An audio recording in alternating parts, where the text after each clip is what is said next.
gotta go.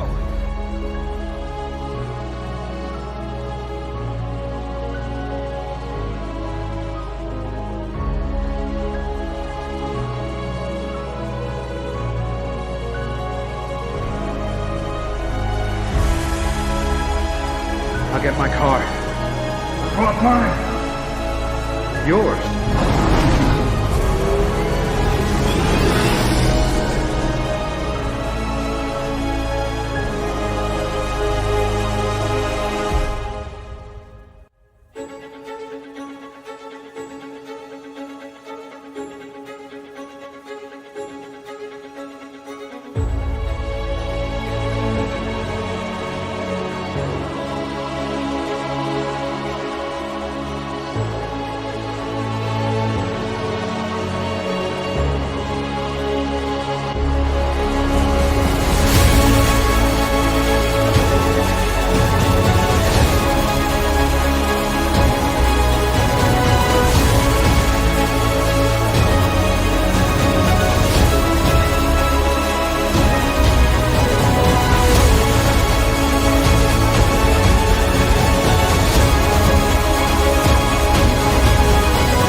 I gotta get me one of those.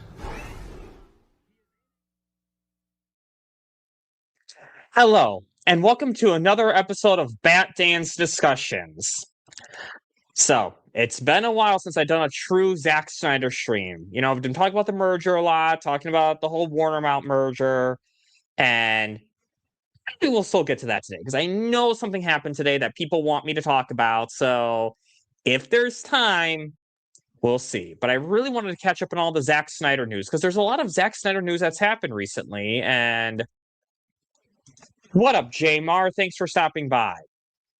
And I'm really excited to bring this guy on, the biggest Rebel Moon fan I know, to talk some more Zack Snyder today. So please welcome as I bring on TheCurlyRay. How are you, man? Hello, what is up? How are y'all doing? I'm doing great. I'm really excited. I'm really excited to talk some Rebel Moon today, or not Rebel Moon, actually, Zack Snyder in general today, but discuss some Zack Snyder with the biggest Rebel Moon theory fan out there, the biggest Rebel Moon fan out there, Rebel Moon theory.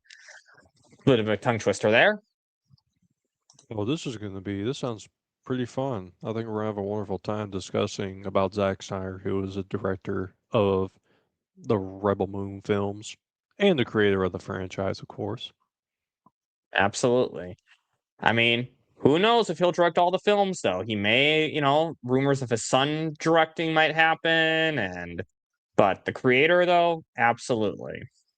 Hey, I even think Ben Affleck might do something for Rebel Moon, like maybe direct a project.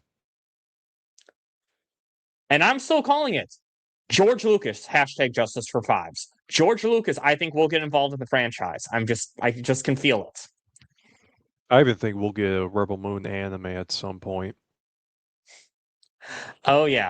Absolutely. Absolutely. So, but this Zack Snyder return stream, we'll be talking about, is he returning to Warner Brothers? Because there's some interesting stuff that's happening there. There is some interesting things that have developed, we'll say. But before we get into that, Mikeyverse Forever. So, 3 years ago, Mikey Sutton, a good friend of this community, passed away. And this Wednesday, I think, is the 3-year anniversary of his death. And I owe a lot to Mikey Sutton. Following his scoops, I met a lot of great people. I met even the people that I met after his passing. I still owe to Mikey. People like you, Curly Ray, or Cozy, or Smackadon, a community that we all formed because of Mikey Sutton. So even though I met some of you guys afterwards, he's still done a lot for us. And I really wanted to just pay him some acknowledgement real quick, because he was an important part of this community. He was an important part, and just seeing how far things have gone, I would love to. I wish you could have seen Rebel Moon. I wish you could have seen this whole merger and stuff. It would have been really interesting to hear his thoughts on all that. So, I guess anything you want to say, Curly Ray? Yeah, man. So to be honest, I didn't know I didn't know about Mikey Sutton until a little bit around the time when I starting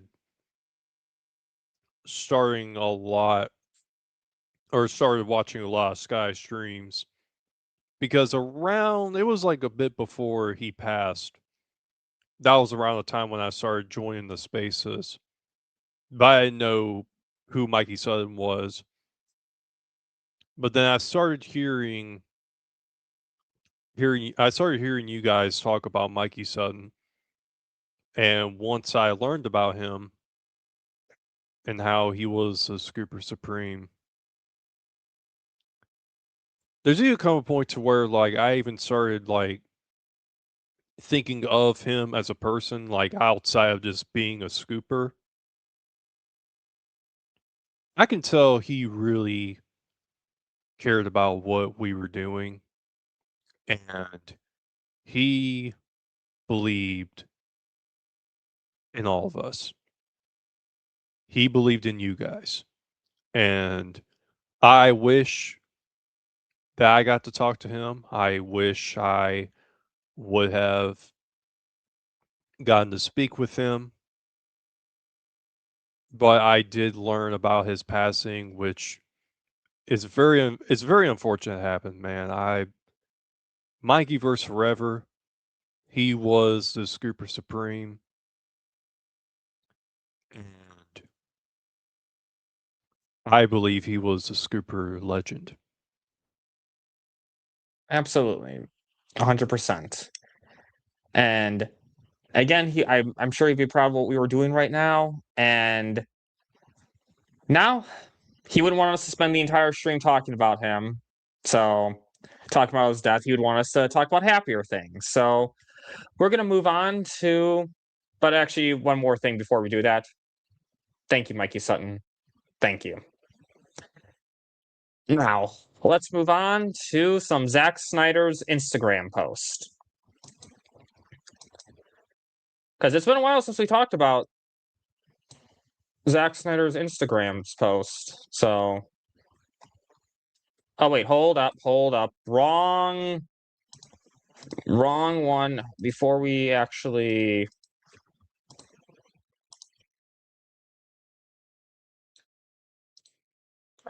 no, hold on. Yep, it wouldn't be a bad day in Saw stream without some technical glitches, but so starting with here, dinner at Howlin' Ray's, amazing food and awesome staff. Everyone was so kind, absolutely worth the wait. So good restaurant. Now this one I found interesting. When Steppenwolf falls, hope rises. About 6 weeks ago. Correct me if I'm wrong, but wasn't this around the time that Supergirl bombed? Yep. Sure was. I guess it technically been, according to Google AI, it was technically 8 weeks ago, and this post says 6 weeks ago, but it's still really interesting timing. And Yeah, I've noticed Instagram's been a little glitchy lately with the dates.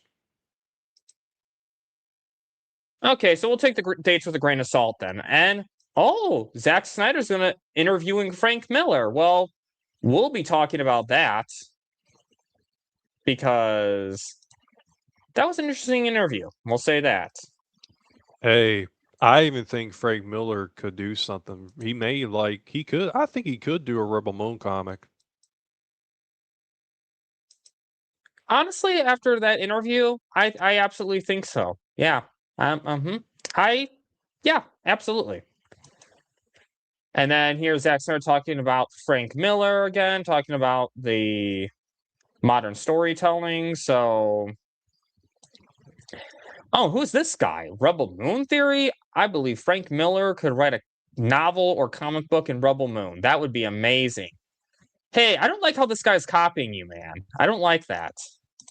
Or maybe Yeah, you're copying him. yeah. He could be one of my helpers, though. Sure. Sure. But anyway, so some new ones. I'm a little careful about showing videos because I don't know what YouTube's gonna take me down for. Yeah, we can show this one. I don't think. Oh, nice. I would not have made that. Oh, Henry Cavill. Henry and I at Comic-Con some years ago. Always a good day when this one shows up. And you say the Superman the world needs right now, and Henry Cavill would be amazing on Rebel Moon. Also, yesterday's was great celebrating the 2-year anniversary of Rebel Moon Part 1 and 2 of the director's cuts. But yes, Henry Cavill. Showing some love for Cavill. And then this looks, I think this is from the last photograph. Rebel Moon Theory again. And Princess Issa. I'm going to move these down. Princess Issa herself. And Bruce Wayne's car is now available, I guess. They're selling the car. I wonder the who, though. And you wonder to whom? I Yeah, I people's wonder who grammar all could the buy time. the car. Oh, who could buy the car? Yeah, that makes more sense. Yeah. Okay, anyway. We'll talk about this later. Hanging out with a bunch of amazing people today at WB. The Curly Ray, hashtag sells ZSJL to Netflix, sells Snyderverse to Netflix, and Rebel Moon Theory. So, could DC start publishing Rebel Moon comics? I believe Netflix seeking out more publishers, just like Titan Comics, is a great way to expand the Rebel Moon universe. Well, we'll talk about that, actually. We'll see how much of a possibility that really is. But I just think it was great that he was just invited back on the WB lot. And then here's Zack Snyder skipping a stone.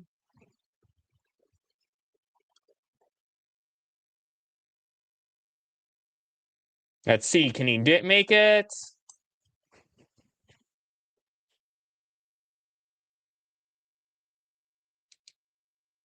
Yay, he made it! Hole in one. That's the Wii Sports reference. You know, I never saw that movie. No, it's a game like Wii Sports. Have you played Wii Sports? Oh, Wii Sports. That's what you said. Yeah, I've done Wii Sports. Yes. Oh yeah, I played a bunch of Wii. I played boxing, golf, baseball, tennis, and golf. Really dope. Oh, I didn't know that, Jamar. Thank you. But here we go with Ben Affleck. Ben and I are on the set of BVS. Interesting that and here's Rebel Moon Theory. Ben Affleck could be in Rebel Moon as a Kryptonian guard or a banner guard in live action. Also, Ben Affleck kills it as Batman. Now, I will say this: if I remember correctly, I thought Mikey Sutton said that he was only Ben Affleck was gonna voice a character in Rebel Moon. That's what I thought he said. I could be wrong, but I thought that's what I heard. Oh, really? But I mean, if he's gonna be a guard of some kind or any kind of robot, that would. And again, I could be totally misremembering this, guys. Don't run with this and said, "Oh, look what Batman said about what Mikey said." And then this we're definitely not going to show because that one I know will get me copyright stricken. But yeah, what do you think about the last? Oh, what's up? I was going to ask you what you thought about the trailer. Oh, I thought it was fire. It was really dope. Yeah, I liked it too. Like, and again, there's not a lot. You don't really see a lot that happens. You just see images and like dead animals and stuff. But it looks really interesting, though. I think it looks really interesting. I'm really excited to see the full trailer. Once the full trailer comes down, we will break that down. Absolutely, because we need that last photograph trailer. Like, we need that. I need to see that. Yeah, I saw that Din and Balisarius were in that trailer. Oh yeah. Yep. Zack Snyder has a cast that he likes to use. Even if we have to come up with some explanation about Den being a clone of Brad Cage, if they truly want to connect Rebel Moon and the Armyverse. I wanted to ask you something because we were talking about that. I'm not going to go too much off top. I just want to talk about this for like a few seconds. So, from what I remember, they referenced Twilight of the Gods in Army of Thieves, right? Yes, with the whole vault stuff. Yes. So, were they referencing like the series or just like the story behind it? I do not know. What I think Zach wanted us to think he was referencing the general story, but it's a hidden Easter egg for Twilight of the Gods. That's what I think it is. Yeah, because I've even theorized this on my channel about how Twilight of the Gods could be connected to Rebel Moon as well, because you have uh the the steel that I believe could actually be Oracle steel, but the reason I haven't really talked about it too much is because I hadn't been like completely for sure, but it's a good thing to theorize, in my opinion. Oh yeah, absolutely. Absolutely. I wouldn't be surprised though. I would not be surprised. Uh I hope so too. I hope so too. It's nice to see Loki not as a bad guy for once, because Loki is like Hades in this regard. They get a bad reputation because both are not gods that are necessarily evil, but Disney and Marvel, and I'm going to say Marvel because Disney did not own Marvel yet, made Hades and Loki bad guys, even though they're not. So, even though Hercules is my favorite, like, true Disney movie, and Hades is an awesome villain. But so last photograph I'm excited to see. I can't wait to see who picks it up though.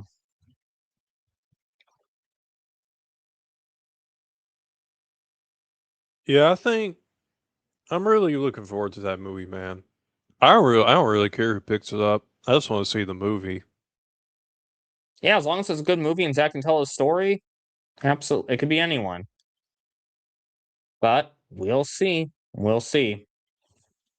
But now I found this really interesting. So again, I said that this is focused on Warner Brothers, but 300 is a Warner Brothers movie, is it not?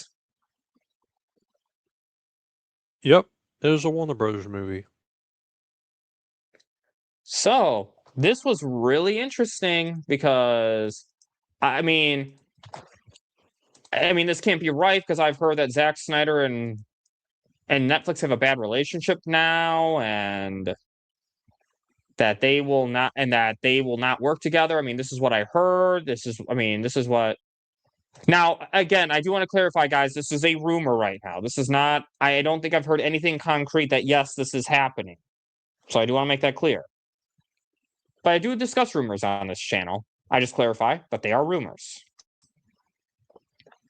So, Zack Snyder reportedly returning to Netflix for action fantasy prequel. Divisive director, whatever. Zack Snyder is reportedly gearing up for the long-awaited return to one of his best movies. The filmmaker, best known for helming what was the DCEU, as well as the likes of Watchmen and Sucker Punch, with an ongoing collaboration with Netflix, having since emerged and delivered both Army of the Dead and Rebel Moon franchises. Well, technically, one franchise, if they're truly connected.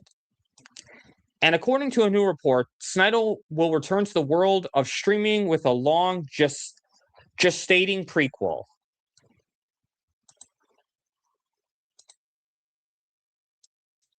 Some dope pictures right here.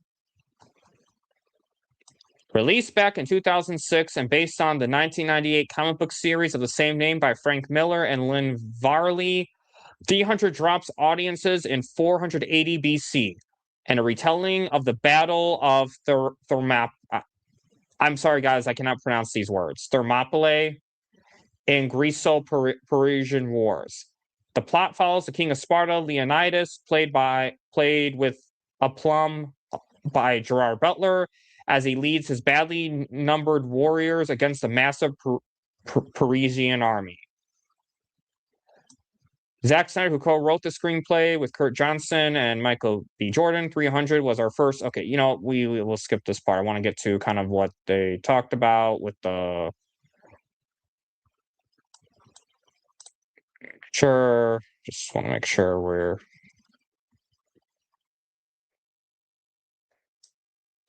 The host, my co-host, John Rocha, reports that this is exactly what Netflix has planned, with the streamer is now assembling a writer's room for the long gestating 300 prequel. Not only that, Rocha also claims that Zack Snyder will direct the pilot, and while the series hasn't been picked up yet, considering the director's ongoing relationship with the platform and the billion-dollar success of Christopher Nolan's The Odyssey, studios are surely eager to tap into whatever ancient Greece franchise they have to hand. So, that's interesting. Yeah, that happens sometimes. So, I mean, that is interesting, though, Curly Ray. What's your thoughts on this rumor? Well, I believe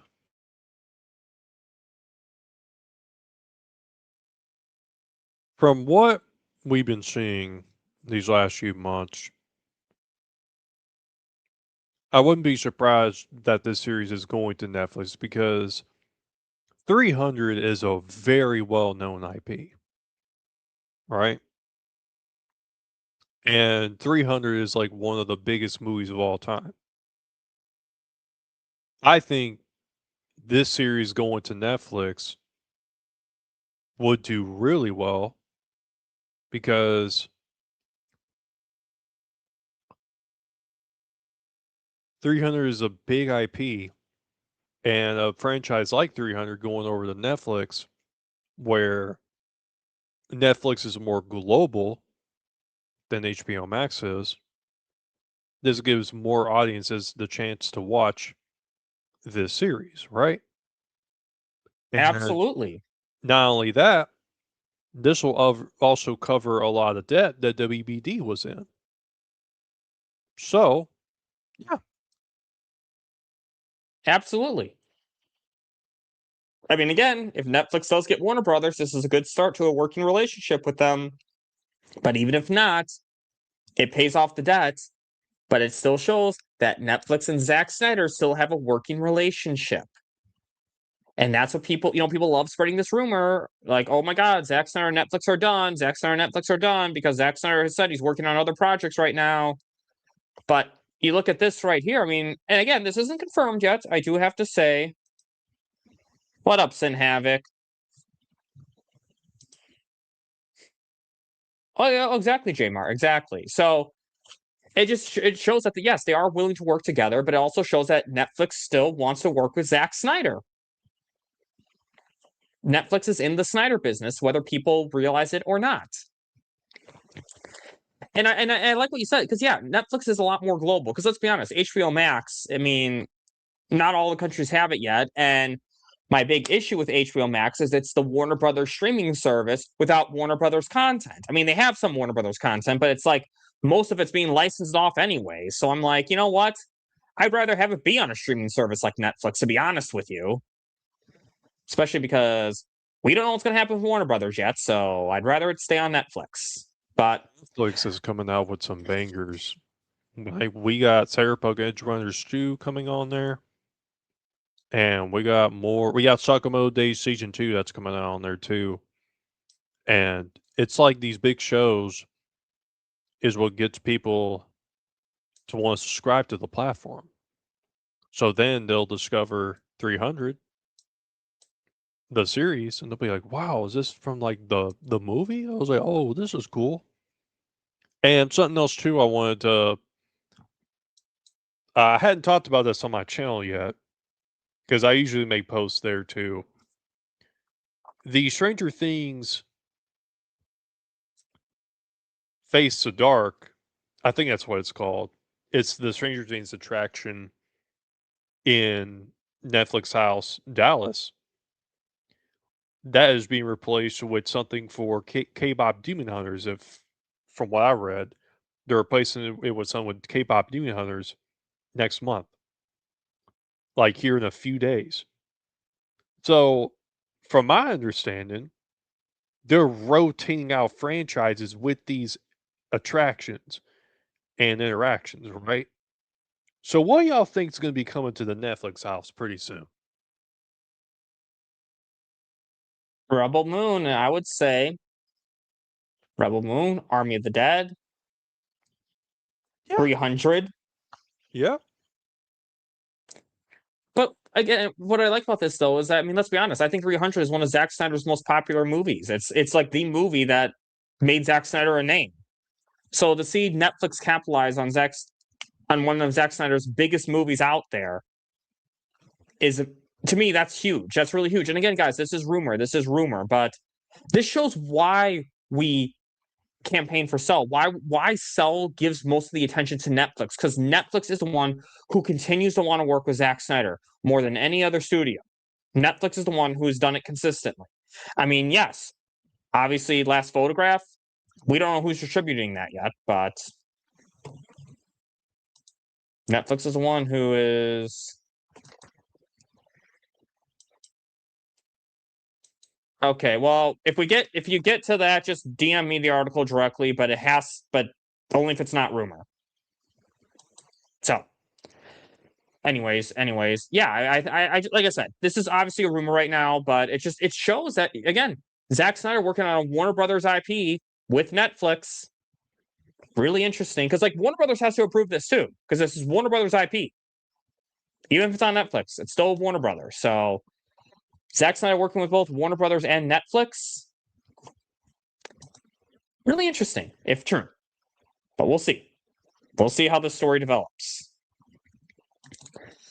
But now the Frank Miller interview. So our good friend Skywalker the Jedi has the whole interview on stream, and I put the link to it in the description, so you can check it out below if you haven't seen it. But Curly Ray, what was your thoughts when Zack Snyder was interviewing Frank Miller? I'll tell you one thing, man. I learned a lot from that interview when I was watching it because I learned about how Zach approached Frank Miller about wanting to do a movie based off of his comic book 300. He's like, "You want to make a movie off the comic book?" And then Zach's like, "Off of this comic?" And I want to film it. I want to film the entire comic basically. And it was really interesting just like really watching this interview and just seeing this wonderful relationship that Zach has with Frank Miller and how Frank Miller has a great relationship with Zack Snyder. In my opinion, I wouldn't doubt that Frank Miller may be involved with something for Rebel Moon in the future because I think he could really do it. I wouldn't be surprised if Zach and Frank Miller have had talks about Rebel Moon. And even just like hearing about Zach and his history with like being a fan of Frank Miller's work, I thought was really cool. And it was awesome. Well, one thing I noticed though is that Zack Snyder and Frank Miller really I feel like they think very similarly in a lot of ways in terms of breaking down the heroes, deconstructing the heroes. Like the big thing was when Frank Miller mentioned the whole bat, he wanted the yellow off the bat symbol. Like he wanted it, and Warner Brothers was like, "No, you can't do that. It's a trademark. This is a staple of Batman." And I'm paraphrasing a lot of this stuff, obviously, but it's the kind of thing that I feel like Zack Snyder would do. Like how Zack Snyder had Batman Kill, how he killed off Dick Grayson. Like they're willing to kind of do things that the big studio heads are like, no, but it makes the stories more interesting. So I there was like little things like that, how they just want to like both of them seem very clear that they don't necessarily care about just doing whatever WB wants. Like they want to tell the stories they want to tell. And I got very strong vibes off of both of them. So I can really see why Zack Snyder has a lot of influence from Frank Miller's work. And I will confess, before this interview, I did not realize that Frank Miller was the one who wrote the 300 comic. Yeah, I actually didn't know about that until a little later on either. Yeah. Yeah, I know. It's just it was interesting. But I found it very interesting how he started the 300 movie. Like at first, Warner Brothers said no. Then he was supposed to direct I Am Legend, and then Will Smith wanted someone else, so it was like, okay, guess you're getting 300. Yeah, man, it was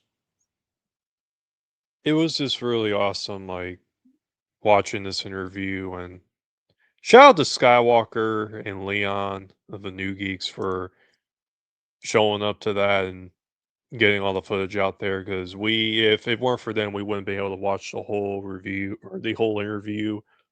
It was really dope, awesome to see that. So thank you to Skywalker, thank you to Leon, the New Geeks for doing that for all of us, and it was really dope. Absolutely, guys. Absolutely, yes. And it was just nice seeing Zack Snyder getting, because that's what I've noticed. Like Zack Snyder seems to be getting a lot more respect lately. Again, it's like this news of the 300 prequel, and now I mean, him interviewing with Frank Miller. That's a huge deal, in my opinion. Like that's a huge deal. Yeah, I can honestly say this because you were speaking about 300 being his like most popular IP. I actually can really agree with that because back when I was younger, I didn't watch a whole lot of rated R movies because mainly I wasn't allowed to watch any of them. But there are times where I would go on YouTube and just watch like videos on the internet, and 300 would be like popping up in a lot of videos, like people doing like remix music videos of 300. And even to this day, like people, like a lot of people know the reference, like this is Sparta. Like they know that reference. Like even if they don't really know who Zack Snyder is, Oh, speak of they the know devil. that line. Hey, what's up, Skywalker? Oh yeah, absolutely. Well, even like Gerard Butler as an actor, too. Like I think 300 is the one that made him famous, isn't it? I believe it was, in my opinion. That's what I believe. But yeah, man. Like Netflix picking up a night. Like if this is true, if Netflix is picking up the 300 series, I think it's going to do really well. I think it's going to be really big. Oh yeah, absolutely. I absolutely think it will be big. And just again, I just love seeing him interview with Frank Miller, just showing why he's a fan of these comics.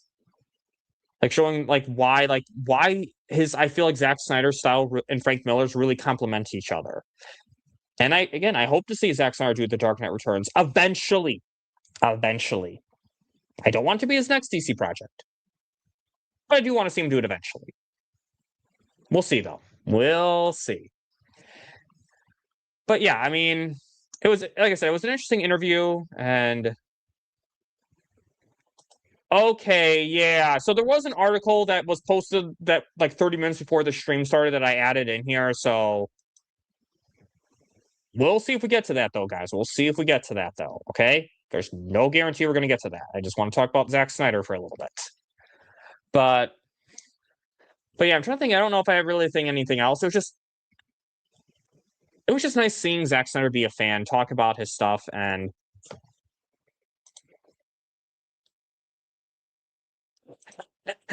good.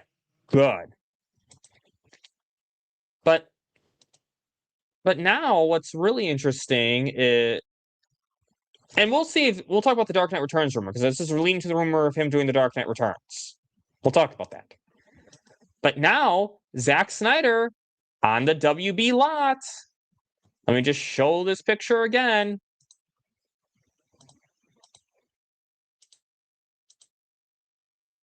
Hanging out with a bunch of amazing people today down at the WB. Oh my God, what is this? What could this be? Let's check it out.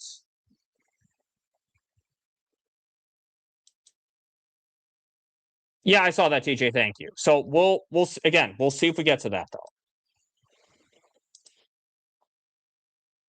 But anyways, it's going. Yep, I agree, Sin Havoc. I agree. But let's see. Let's check out what this is for. So, oh, hold on.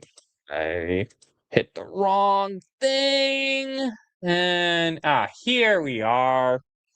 Gotta find the link.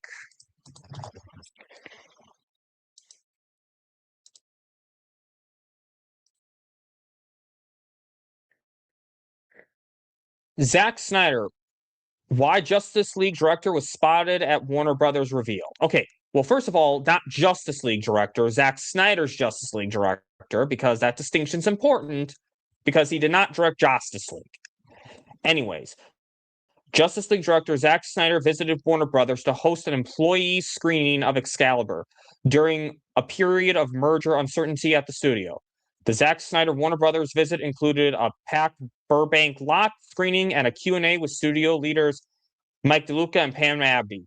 The Excalibur screening drew motion picture group employees and guests, with Page 6 reporting a hero's welcome. An unconfirmed tie to his Escape from New York remake was noted. The event was part of morale efforts amid the proposed $110 billion Paramount Warner Brothers merger. 12 states are suing to block it, and Paramount agreed not to close before June 1st, 2027. Okay, so I have a confession to make, Curly Ray. I have never seen this movie. Excalibur? Yes, I've never seen it. I actually hadn't seen it either, so yeah, we got two people in here. Good. Sin Havoc, you can make fun of him too, okay? You can make fun of this guy too, Sin Havoc. But it was just nice to see Zack Snyder being invited on the WB lot, because what a lot of people forget now is that Warner Brothers Pictures, for Snyder fans, aren't the enemy. DC Studios is. And the people who put DC Studios in charge, I would say. But like, Pam Abdy and Mike DeLuca are the allies. Warner Brothers Pictures, they wanted to bring back the Snyderverse. It wasn't until Zaslav separated DC Studios from Warner Brothers Pictures that was no longer going to happen. So it's nice seeing Zack Snyder getting that hero's welcome at Warner Brothers, because it's Pam Abdy and Mike DeLuca's camp. So I'm not really surprised that he got that hero's welcome. I guess, what's your thoughts, Curly Ray? Yeah, I believe he's definitely been there talking to the people that he needs to talk to, and there's no doubt in my mind he's also talked to Pam Abdy and Mike DeLuca, because they were the ones that hosted or greenlit the event Full Circle over 3 years ago, and Yep, they're definitely on Zack's side from what I can tell. You know, I definitely believe they're on Zack's side, and there's no doubt in my mind there's something going on behind the scenes, and we shall wait and see. yeah, absolutely. I mean, it's possible, guys. It's possible that 2028. Oh God, how much longer are we gonna have to wait to get the sequels of ZSHL 2 and 3? Oh God, it's like delay after delay after delay, because studios can't just use common sense. But anyways, I mean, Sin Havoc, when have you known me to ever be patient? I've been patient. I'm just waiting for more Rebel Moon stuff. But in the meantime, while I wait, I've just been chilling and playing Rebel Moon Bloodline like crazy. Fair enough. Fair enough. Me, though, Sin Havoc, you know I have not been patient with getting Zero Shale 2 and 3. But, it is possible. It is possible that they could be talking about DC if certain people are being put out of power. It's 100% possible. Yeah, I agree, Jamar. So, again, it was nice that he was visiting the WB lots. I mean, doesn't totally signal a return to DC, but I would say it's based on this, it's possible. At least he's on good terms with people at Warner Brothers. We'll say that. Because if the old regime was there, the pre-DeLuca and Abdi regime, if we had Toby Emmerich, Zack Snyder would not have set foot on the WB lot. So,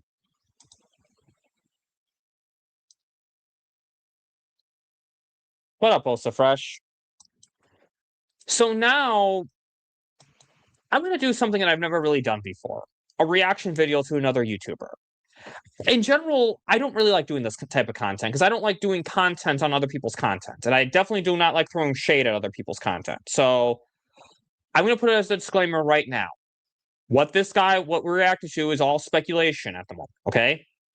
I am not saying he's lying, but I'm not saying he's definitely telling the truth either. I think even he said, I think, to take it with a grain of salt. So, but the rumor was interesting, so I wanted to discuss it. So, like I said, guys, I've never done a reaction video before, so bear with me here.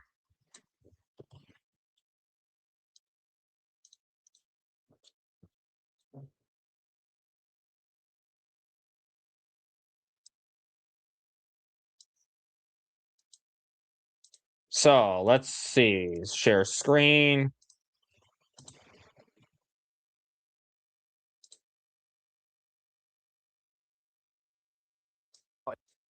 So, let me give you a little rundown. Can you guys hear that? Yeah, I heard him talking. Okay, good. I just want to make sure. So, as I've explained, I am not in the industry. I'm not here for making scoops and exclusives. I've got no idea. This is just a chance meeting I had yesterday. A friend's birthday barbecue on a Sunday. Yeah, a bit weird, but that was her birthday. And it kind of blew my mind. It was kind of a little bit of a fucking weird one, if I'm perfectly honest. So let's all take this with a grain of salt. All right, this geezer's got no reason to lie to me, no reason to try and impress me, for fuck's sake. And when we're standing there eating fucking barbecue sausages and burgers, drinking pints of beer, and I probably won't ever see him for another 5 odd years again anyway, because don't mix in those circles. Let's just get down to it. So this guy, I'm going to call him Paul. That's not his real name. He said it was fine for me to talk about this and do this little video. He said he hasn't signed an NDA or anything like that, but just in case, because you know what powers of be and how secretive things are, let's just refer to him as Paul. So on my tweet, I said I was introduced to Paul. It was I was about 8 pints deep. So it was a reintroduction to Paul because I'd actually met him at the host's birthday party 10, 11 years ago. Funny enough, when the Force Awakens trailer was just released. So we kind of hit it off then talking about movies. We had a chat, we caught up again, how's shit going, last 10 years, blah, blah, blah. And he pointed to my Superman tats, because obviously last time I seen him, we was a more formal birthday party, so we had shirts on, blah, blah. So he hadn't seen them. So he said, what did you think of the new Superman film? So obviously, I told him we don't need to go into that now, and it's well publicised, my points and my opinions on that. Yeah, we definitely don't. And he said he didn't like it either. He said he found it childish, blah, blah, blah. But listen, I'm not here to talk about previous Superman. This is just the icebreaker and a little catch up after 10 years. So we was talking. And I said to him, which I've said on here, I think Gunn's done. I think I'll be surprised if he gets to finish Man of Tomorrow, blah, blah, blah. I said, but, I'm not panicking about it. I think once Paramount take over, they'll right the wrongs, Paramount, put the ship in the right direction again, and we'll be off and running. And he just let out this massive shit-eating grin. And I was like, what? He went, and this is the first of the little bit of nuggets of information I've got for you. He went, Paramount ain't ain't getting Warner Brothers. I was like, well, yeah, they are. So it's pretty much done across the Western world. It's just America that are kicking up a fuss because obviously all the leftists don't want anyone associated with Trump taking over Warner Brothers.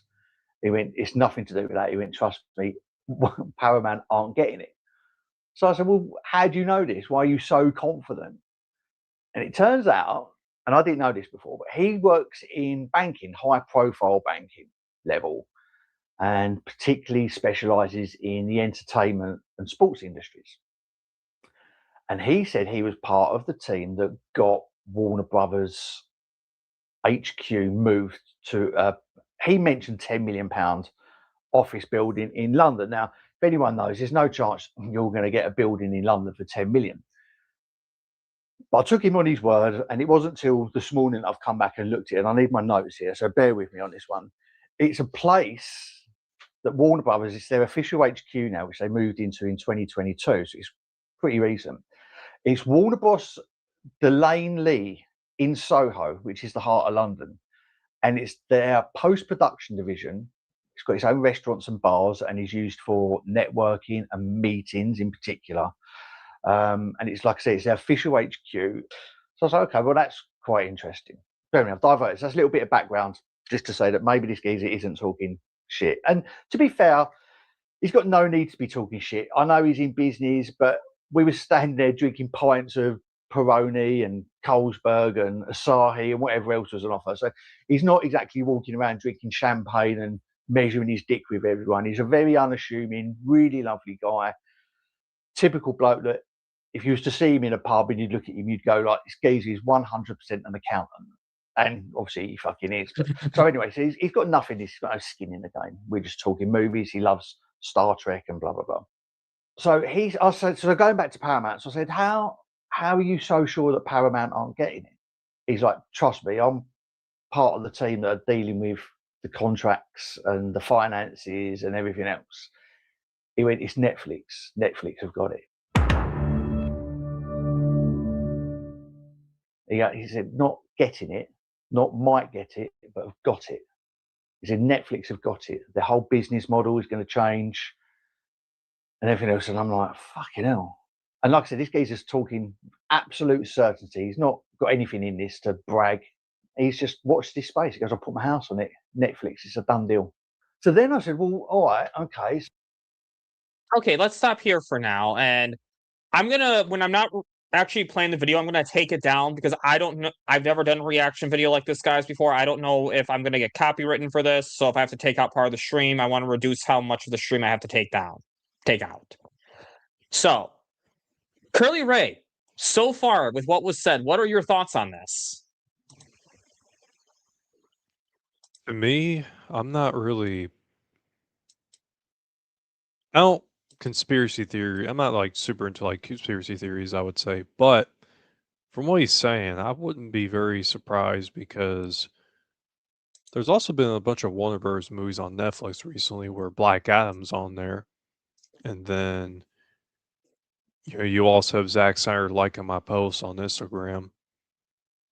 And from what's been going on with the Paramount thing, like, I think there's coming to a point where if they do want the sale to go through, they would have, I believe, that Paramount would have to sell they would have to sell a bunch of things. Just like how Disney didn't buy any of the cable networks when they bought Fox. I think that Netflix has most likely got a bunch of stuff from Warner Brothers, maybe right now. And that's what's going on right now, in my opinion. You know, it's interesting because, like, obviously my thoughts have changed a little bit because of news today. But, I mean, look, I'm not stupid. A lot of stuff happens behind the scenes that we don't know about. Like, how the way the public sees stuff is not the way this stuff happens. I mean, I think this whole story about like Tom Holland like talking to the Sony and Marvel heads to get them to reconcile, I think that was like a fluff piece. I don't think it actually worked out that way. But like, my point is, even though we are hearing stuff about some stuff with this merger, the WarnerMount merger today. And guys, I know it's not actually called WarnerMount, but a lot of articles called it that. So I'm just making up a name for it right now. Well, not really making it up because I read it somewhere. But anyways, back on topic. It is interesting because we don't need to go that far into it, Sin Havoc. We don't need panic attacks on this channel. But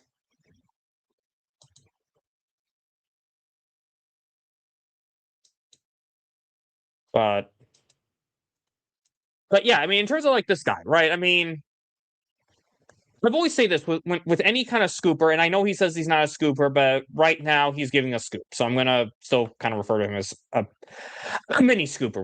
We'll just say he's a mini scooper because if he doesn't want to be called scooper, I don't want to call him that just out of respect. But right, I don't know. Like I don't know him. He could totally be blowing smoke out of his ass. The guy talking to him could be blowing smoke out of his ass. Or everything is all on the up and up, and this is definitely happening.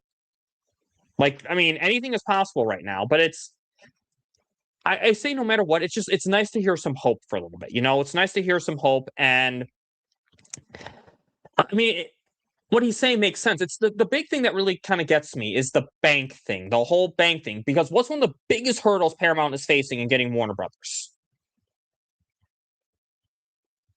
Money. Money. So the fact that a bank is saying that of all things, I mean, like for all we know, Netflix and Warner Brothers already have it worked out saying, hey, look, when this thing crashes and burns with Paramount, we're going back to our original deal.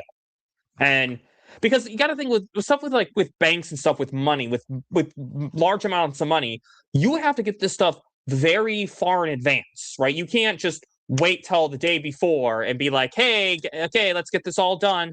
No, I mean, when I closed this condo, I mean, and let's be honest, this was a lot less money than 81 billion or 110 billion. I mean, I'm not going to say how much I paid for my condo, but I'll tell you it wasn't anywhere in the billion range. I'll say that. But there was some stuff I had to work with money people, I'll say, to make sure that everything was on the up and up to get my condo. I didn't buy the condo and move in the next day. This stuff takes time. Dutch banks, European banks, World Bank. Yeah, I mean, I know the AG and the WGAs are also hurdles, but like I wanted to kind of focus on money right now because that's kind of the point we're getting into. So the fact that a banker is probably working with this, I mean, I would not be surprised, honestly, if Netflix and Warner Brothers, they know it's a matter of time before this crashes and burns, and they're getting their backup plan together right now so that the instant Paramount falls, Netflix is ready. Because if Netflix wants to swoop in and get WB, they probably want to make their plans and be ready for when this falls. I mean, would you agree with that? I believe what's going on is they're definitely weighing it out. 100%. And the fact that the banker's saying they got it, here's what I'm thinking. And again, this is me being optimistic and going with what Go the Pictures is saying. I think he's seen the money of both sides. He knows that Paramount ain't got the money. He knows that. And I think, personally, that he knows that Paramount's not going to get this, so Netflix has got this. That's why they're saying it's a done deal right now. Because I kind of think like this. I think it's basically a done deal in every way, and getting Paramount to drop out is a formality. That's my guess with this. Because Paramount needs... I don't want to get too tinfoil hatty here. I mean, I know there's a curtain and all that shit. I'm not stupid, but let's not go too far into it, okay?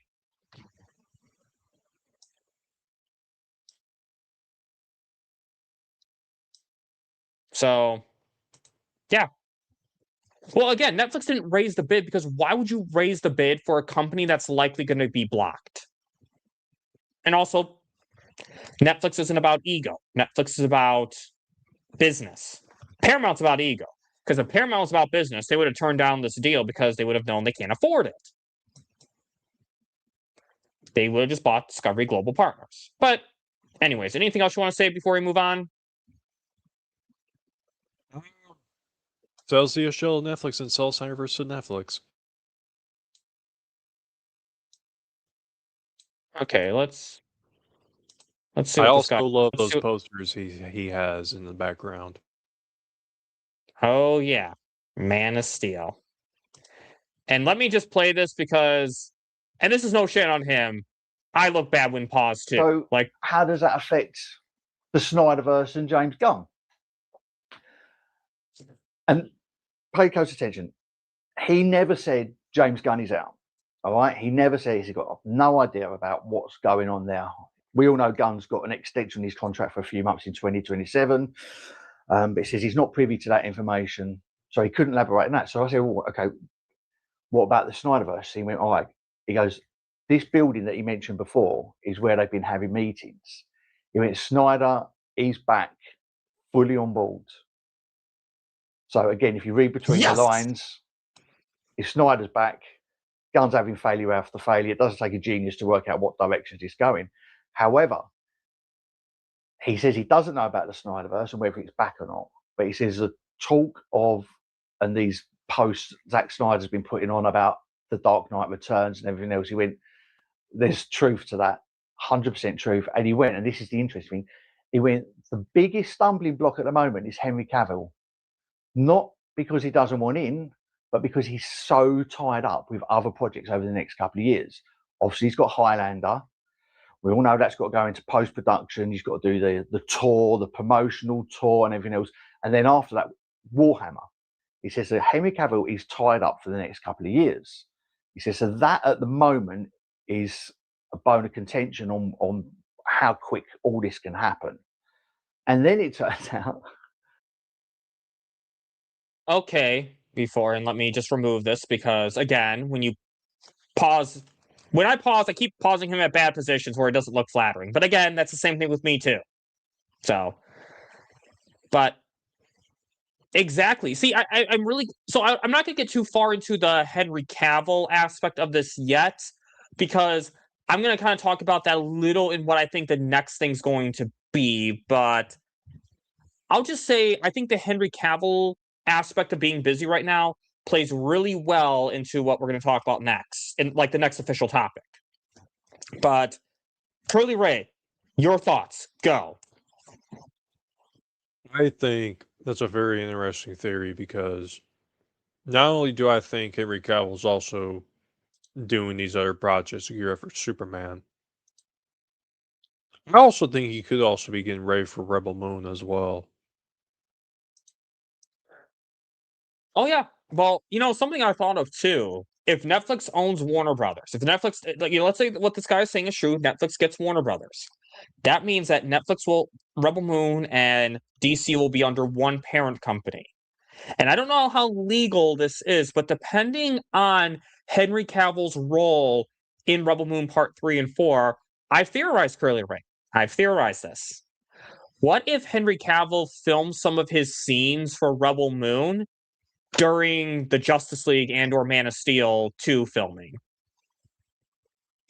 Hey, I think that could happen. And for scheduling purposes, I think that could. I mean, and again, I don't know what the legality of all this stuff is with insurance and all that. I mean, I'm assuming if it's owned by the same company, there is some wiggle room to do stuff like that. And I also know the special editions of Star Wars. Curly Ray, the 2004 special editions of the original trilogy? Yeah, so one where they had the CGI, or they had the newer version of Emperor Palpatine and Richardson. Of Palpatine, Hayden Christensen, and, Emperor Palpatine as the new Emperor hologram in Return in Empire Strikes Back, because Ian McDiarmid was technically a recast. Hayden Christensen, the ghost of Hayden Christensen in Return of the Jedi. And then there's actually one more edition. Boba Fett I don't know if you know this, Curly Ray, but Boba Fett's voice was actually redubbed for the 2004 special edition. Okay, now that I actually did not know about that. Because he was redubbed with Tamara Morrison. Because this was to align with the continuity established by the prequels that Boba Fett is a clone of Jango Fett. So George Lucas had Tamara Morrison redub the Boba Fett's lines to keep that continuity intact. But the reason why I bring up these 3 changes in particular, these were changes for the original trilogy. Do you know when these were filmed? And technically, Boba Fett wasn't filmed. He recorded the lines. But you know when all this occurred? When? During the filming of Revenge of the Sith. Also, #JusticeFor5s. But that was all done during the filming of Revenge of the Sith on another project. Oh, okay. So the reason why I'm bringing this up, though, is I think that could actually work for Henry Cavill's. I think that could work out for Henry Cavill doing Superman and Rebel Moon. Because if he has a smaller role in Rebel Moon 3 and 4, maybe it's setting up for a big role in 5 and 6. Zack Snyder could potentially just have him do all his stuff during Superman and Justice League and all his DC stuff. He could just be like, hey, Henry Cavill, could now put on this attire, please. I mean, I know he'd have to be paid for the project separately. I'm sure whatever legalities, they would work it out, but even like, what's up? No, go on. I want to hear what you're going to say. Oh yeah, man. Zack could just film those. If it's just a small scene for Rebel Moon, Zack can just film it with his iPhone. Mm-hmm. Absolutely. So yeah, but back onto go to the pictures is saying. I mean, I think that absolutely makes sense what he's saying, because with the Snyderverse, it's not just Zack Snyder, right? Zack and Deborah obviously will be on board. They're a team. They'll go together anywhere for any project. But you need Chris, in my opinion at least, you need Chris Terrio. He was the writer of Zack Snyder's Justice League and part of Batman v Superman, because I know David Goyer wrote it, and then Ben Affleck brought Chris Terrio on to rewrite. So in my opinion, you would need Chris Terrio involved. And honestly, for the Superman sequels, I think David Goyer should be involved in those. But anyways, and when I say Superman, I mean Man of Steel. I do not mean Gunning Poo's Superman, just to clarify. And then not just that, though, the actors. So, you talked about Dark Knight Returns, you talked about Henry Cavill, Ben Affleck and Henry Cavill, but you also got Gal Gadot. You got Ray Fisher. You got Jason Momoa. You got to get Ezra Miller back into acting now. Good. You got to get Ezra Miller. You got to get Jared Leto. You got to get Amber Heard. Yes, guys, Zack Snyder said he would work with Amber Heard again. You got to get Amy Adams, Ray Porter. There's a lot of moving pieces. You're talking about Chris Terrio, right? Sin Havoc. There's a lot of people. So my point with this is that what he's saying makes sense. Is that the reason why the Snyderverse, in my opinion, cannot be officially greenlit yet is one is obviously until it's official. What up, Josh Herrera? Until it's official, you can't really greenlight anything, but also you need to get the actors back. And yes, Henry Cavill is busy right now. So what he's saying makes sense. And see, that's what I like about what this guy is saying so far, because there's a lot of logic I can put behind what he is saying.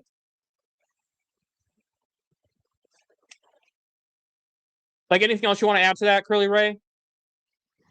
Yeah, I think I can definitely see Zack and filming scenes for Henry Cavill for both Rebel Moon and ZSL 2 and 3 during the same time period.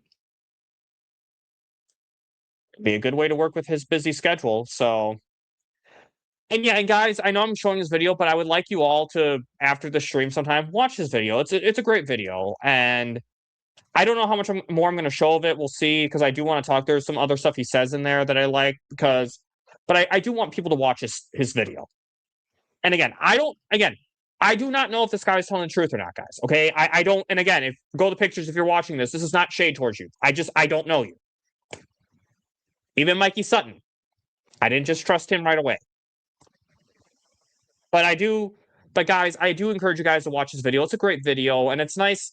It's interesting to hear this other perspective, because my big thing why I'm kind of leaning towards him telling the truth is, I'm not gonna lie, there's some confirmation bias involved, but also, why would he lie about this?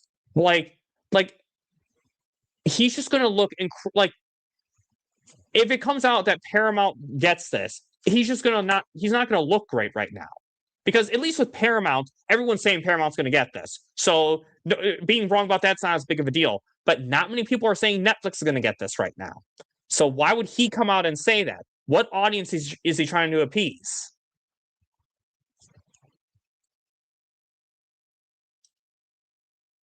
So, anything you want to add to that, Curly Ray? Yeah, like I said, like I'm usually like that too with content creators, where I'm just like really careful who I'm watching or who I trust. I don't just trust them like immediately all the way. I just wait a while to see how they are, and if they turn out to be truthful for who they are, then that's why I can trust them. Exactly. And again, and this is what people I feel like get wrong. People think you either have to trust someone completely, or you have to think of them as complete liars and distrust them. You can not trust someone without distrusting them, if that makes sense. Oh, yeah.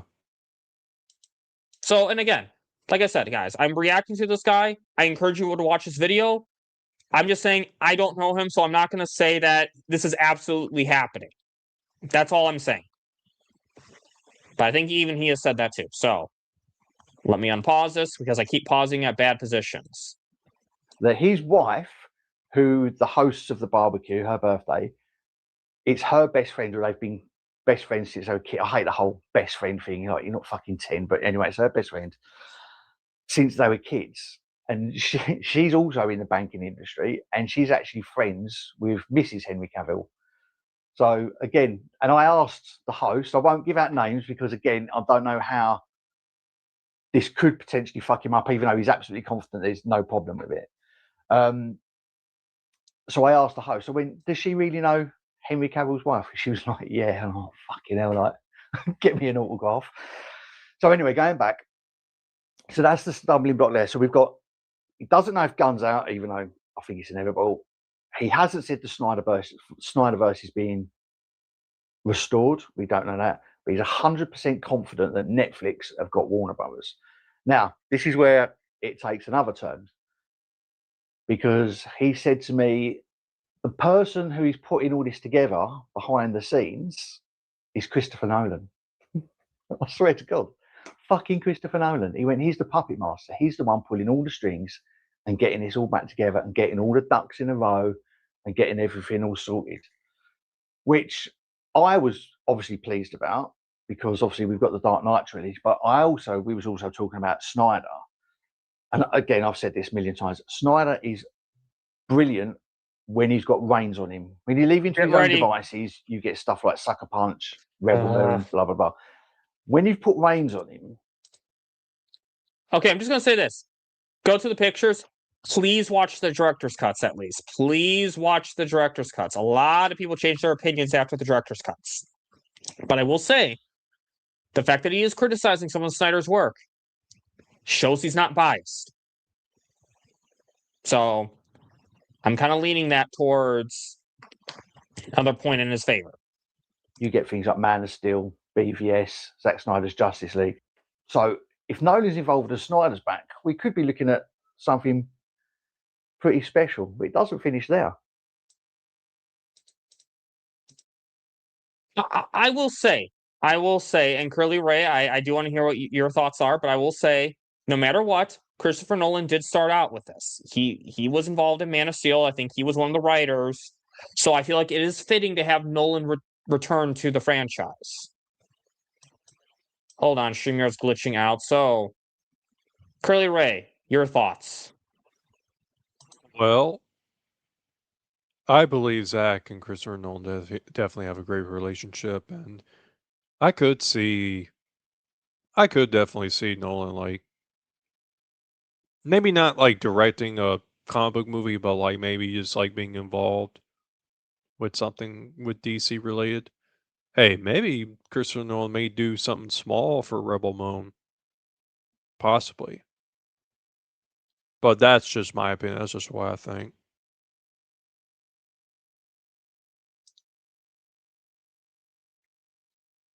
And yeah. Sorry I missed that. My StreamYard was glitching out on me. But just summary of what you just said. Wait, hold on. What did you say, something? Just summary of what you just said. I had to leave because my StreamYard glitched out. Oh yeah, I was just saying that I could see Nolan maybe returning to DC, and I think he may do something like small for Rebel Moon, like a little small project or something, like maybe fill something small. Something that isn't like super actiony with a bunch of spaceships flying around. Just something like a little bit small, in my opinion. Yeah, I could see Nolan getting involved in something like that too. And yeah, J-Mark, that's what I'm saying. Like, I mean, guys, a lot of people watch my channel. A lot of people watch Sky's channel or any Syndicate channel. Well, obviously, most of us are Snyder fans, and we love Snyder and everything about Snyder. But we do have to accept there are some YouTubers out there who aren't like. I'm not just talking about antis. I'm not just talking about people who just are plants or stuff. Just some legit people out there who have criticism about his work. That is unfortunately something we do have to face. But like I said, it shows he's not biased, so I do give him that. But I'm just saying, go to the pictures, watch Rebel Moon director's cuts, because a lot of people change their tune after those. I'll say that. But like I said, I don't want to I don't want to react to a video just to throw shade at someone. So his opinion is his opinion. Oh yeah, and I wanted to say this too, because like I've even done the same thing. Like even if you didn't like the PG-13 versions, hey, I always recommend the director's cuts. But for people who did like the PG-13 versions, hey, that's awesome, because I love the PG-13 versions. I would show those to my kids, but definitely not the R-rated versions. But even if there is somebody, I at least recommend them to the director's cuts, and if they don't like it, they don't like it. That's how it is. Yeah, exactly. You just gotta. Now let's see what he says. Let's see this last part. Excuse me, I need a couple of cups of tea. Like I said, about 8 pints yesterday. So, American English is different than British English. Pint is like alcohol, right? That I don't know. He said one of the big things involved is the return of. And please, again, my YouTube channel's got about 110 subscribers or something. It's minimal. I don't have to put myself out there. I know a lot of the gunts out there be like, "You fucking idiot," blah blah, whatever. It's just information that I'm sharing. Christian Bale's back, apparently as old Bruce Wayne in Batman Beyond. I swear to fucking God, this geezer's like, contracts are done. He went, "It's absolutely happening." And I'm like, fuck off. He's like, "Trust me, honestly." He goes, and I told him about going to the pictures. Obviously it's not originally how we panned it out to be, because we were talking about movies, but it's evolved or devolved. And he went, "Yeah, just share it." He goes, "It doesn't matter." He goes, "I'm not under an NDA." So yeah, apparently Bale's back. But then the problem I foresee is that means if Snyder does Batman Returns and Affleck comes back, we've got Pattinson in Reeves' Batman, and then Bale back. We're going to have 3 Batmans. Please don't tell me we're getting some multiverse bullshit. Hopefully they'll use. Well, hopefully they'll just keep them independent. We're not going to get this multiverse stuff, and WB and DC will go back to independent films rather than this stupid shared universe crap that has only really worked for Marvel. Personally, I've said it before. I don't want the Snyderverse restored. I think it finished on the ultimate high. We'll win for the fans, win for Zack Snyder. Never go back. But maybe the Dark Knight Returns will be the sign off, the finish one. But then I'm not really interested in watching Batman fight Superman again. No, we're gonna stop there. You can watch the rest of his. If you guys are interested, watch the rest of his video. Pint is English beer. Okay. I figured it was some alcohol of some kind. I just wasn't sure because again, British English is different than American English. Those two are different languages in some ways. But yeah, I'm not gonna lie. I don't agree with what he said about the Snyderverse. Look, I'll meet you in the middle. I will say that give us Man of Steel 2, give us the Batfleck movie, give us the Shell 2 and 3, and then personally, me, I'm happy. I'm not saying I would complain about getting more. Oh, no. If they want to give us like 3 Cyborg movies, the proper Flashpoints, I'm not going to complain. Believe me. I'm just saying that if all we get is Man of Steel 2, the Batfleck movie, and Zia Shell 2 and 3, then I'm perfectly happy. But I don't know. What's your thoughts? What was your thoughts? First of all, let's just get the bad part over with first. What was your thoughts when he said the Snyderverse doesn't need to return and ended on the ultimate high? That I disagree. The Snyderverse definitely needs to come back. Yeah. Oh yeah, I absolutely do think it needs to come back. I do. And because again, it ended on a cliffhanger. So you can't, to me, it did not have the perfect send off because it was a cliffhanger. Like, Zack Snyder literally filmed more scenes to have it end on a bigger cliffhanger. So I do have to respectfully disagree with him. But I will say, this whole shared universe thing, I kind of think that's what DC should do. Or like not doing the shared universe. I do. I know this is a hot take. I know I'm going to get a lot of pitchforks at me for saying this. But I think at this point, DC attempting to do a shared universe is not the best approach right now. Because the DCEU was on the right path, but Warner Brothers messed it up, and it failed. The DCU failed. I think trying to do another shared universe at this stage would not work. I think it is. I do agree with him. Keep it independent. Keep it independent right now. I even think Marvel has been going back to doing like multiverse projects because Marvel has the Spider-Verse movies and the Sony movies, and they also have X-Men. What's up? The Spider-Man's not a great example because that's not owned by Marvel. But go on. Yeah. I get what you mean. Like, what I'm trying to say, it's like Marvel, but what I'm trying to say is that I'm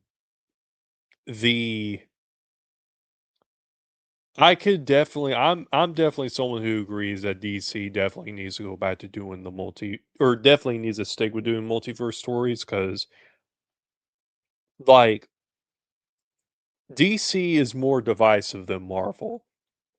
And I think if you want to bring the fans together, just do multiverse stories. That way everyone can just share their common grounds and just talk about what they want to talk about. Right? Yeah, I'm glad you said that. I'm really glad you said that because here's something that I think here's a big advantage I think Marvel had with the shared universe. How many actors have played Iron Man before Robert Downey Jr.? Live 0. action, not animated. Mm-hmm. What about Thor? There was like one, and other than that, no. I didn't even know there was one. But there was one. You went against the Hulk. Really? Huh. Yep. Okay, well, the fact that I didn't even know about that. What about Captain America? I think there was one, but didn't one come out in the early 90s? Yeah. Yep, that's the one where Red Skull cuts off his own hand because Captain America has him trapped to his ship. Or to the rocket he's about to launch Captain America into space. That one. Yeah. But the point is that one was universally panned. But the reason why I bring this up, you don't have people talking about, oh my God, this Iron Man's better, this Captain America is better, this Thor's better.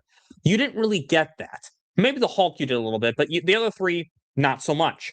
So you didn't have these other versions that you're competing with before they start. And by the time you got to that position with Spider-Man, one, the MCU was an established brand, so I feel like it could withstand that a little bit better. But then they did a multiverse story with the 3 Spider-Man in live actions. So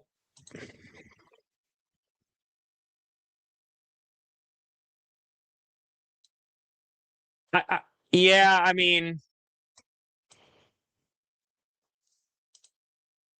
yeah. But the point of why I was saying that though. The point of why I was saying that though was that I think that was a big advantage Marvel had. That's why, again, if I am not going to complain if we get more Netflix projects, okay? With the Snyderverse, okay? That will not happen. But I've said that I am fine just with the Batflick movie. Put it like this. ZSJ Platoon 3 completes the story arc.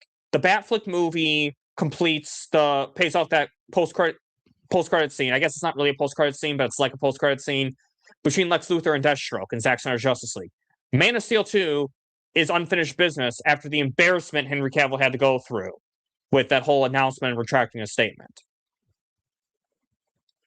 That's why I think that's why to me it's those 4 are the ones I'm the most concerned about. Other than that, though, everything outside of that is bonus. Air cut, I'm still if you want to do a perfect 5, we'll say air cut, but I'm not against. But that's why I'm not against Robert Pattinson. Like, put it like this: if Batfleck gets his solo film, I have no issues with Robert Pattinson getting his trilogy. Okay, like I mean, I wasn't a fan of the first one for the reasons Sin Havoc is saying, but I've said that I want that movie to fail on its own. If it fails, I want to fail on its own merits, not because Gunny Poo keeps delaying it indefinitely and stealing Matt Reeves' script. That's not why I want it to get delayed. I want it to succeed or fail on its own merit. But point is, I'm not against that. Point is, I'm not against the idea of just getting the Zack Snyder's main story completed.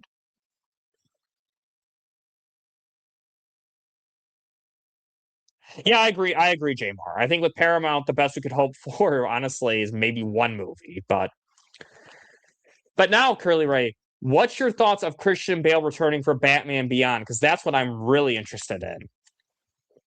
Man, I gotta say, I don't see that happening.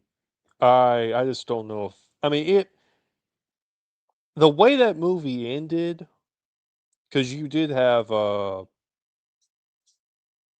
who was the cop's name in that movie? Was it I don't remember. Blake. It was Blake, but then his real name was Robin. Yeah. That was. Dark Knight Rises is the weakest of the trilogy to me. I mean, I think Dark Knight Rises had a better ending for the franchise than The Dark Knight did. But Dark Knight Rises did not age well to me. John Blake, yeah, that's what I thought. But anyways, go on, Curly Ray. Yeah. The way how Nolan's world is like set up, where this Batman's in a world where all the other characters do not exist. And DC characters. Yeah, all the other DC characters on there. It's just the Batman. It's just Batman characters, and it's in a more realistic world, and I just don't think they would really be able to do that with this Batman. Now, if it was Michael Keaton, that would be a different story. That's something that would definitely work. But Christian Bale's though, I don't think you can do that. The only way I could see that working is if it wasn't part of the Nolanverse. Like if it was a new established universe. That's one way I could see that working. That's probably one of the only ways I could see that working. But also, how old is Christian Bale right now? Like, how old is Christian Bale? Christian Bale is 52 years old. I mean, that's not... I mean, I'm not saying that's young, but that's certainly not, like, old. I'm saying that because Batman Beyond Bruce Wayne is old. Like 60s, 70s, like even 80s. Wait, let's see. I just want to see. How old is Bruce Wayne in Batman Beyond? How old is he supposed to be? He's 80 years old. So, like, Michael Keaton was closer to that age, I feel like, where that was a little more believable. So that's the only thing. I mean, here's the thing, Sin Havoc. I'm not surprised if this happens for one reason. Here's the way I look at it. Michael Keaton was in the Flash movie. And had that done well, that would have succeeded. But it didn't, unfortunately. So my guess is that after it failed, people thought, okay, Michael Keaton was not popular enough to get butts in the seats, so we're going to go to Christian Bale now.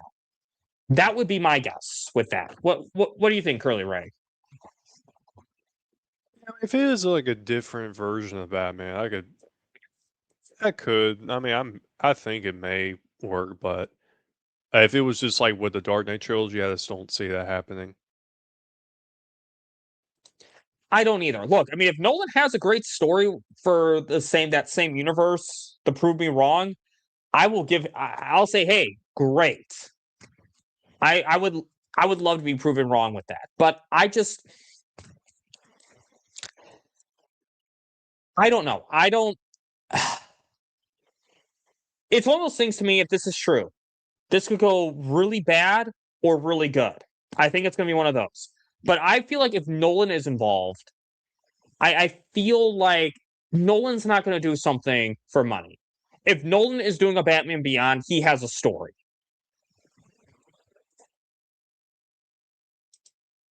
And I think Nolan has enough pull to not let his Batman be involved in a franchise that he's not in. So, and in terms of 3 Batman, I mean, it's not like all these projects are going to be released in the same year. Like, Batfleck was only going to have one solo film. And who knows what's going to happen with Matt Reeves' universe. Ain't it crazy how by the time that movie comes out, the first one's going to be 6 years old? If we're lucky, that is. Like, honestly, I'm going to say this. I think Matt Reeves at this point needs to just film 2 and 3 back to back.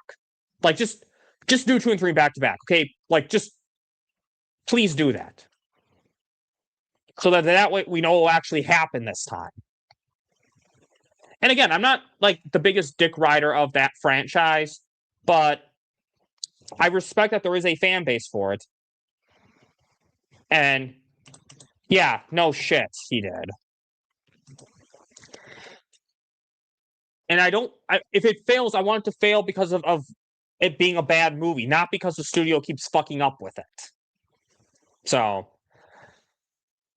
but overall, guys, do me a favor. I would really appreciate it if you all would go after the stream sometime, Go to the Pictures video, give him the views, give him the likes, comment, give him the algorithm, because no matter what, he put himself out there. He put himself out there to say a narrative that's not the popular narrative right now, guys. Okay, Netflix getting Warner Brothers is not the popular narrative. So for him to go out, put himself on the line to say that, I absolutely think that, like, please give him a like, please give him views. I would really appreciate it. And I think Christian Bale will come back for Nolan. I think Christian Bale will come back for Nolan. But any final thoughts you want to say about this video or anything else that was said that you want to bring up? There were some things I disagreed with, but I think overall, I think Netflix has got this in the bag. Well, here's the way I will say with this. When I say facts, obviously I know this is not confirmed yet. I'm just treating it like facts, like it's not his opinion. This is what he's hearing when I say the word facts in this case. I just want to clarify that before people say, oh my God, Bad Dan's saying fact. This is not confirmed yet. That's not what I mean. Okay, so the facts of what he's hearing, I like. Okay? The only thing I didn't really like were his opinions. But the fact that I didn't like some of his opinions only kind of, I think, furthers the point that he's not biased towards Snyder. So, again, if he was some ultra Snyder fan trying to if he was trying to get the Snyder fans excited, he would not be throwing shade at Snyder's projects. So,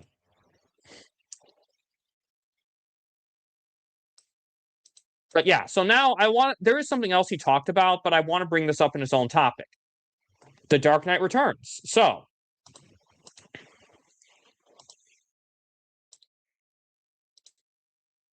here we go. This picture right here. So, we're just going to show this off for a little bit. So, what's your thought on Zack Snyder doing The Dark Knight Returns next?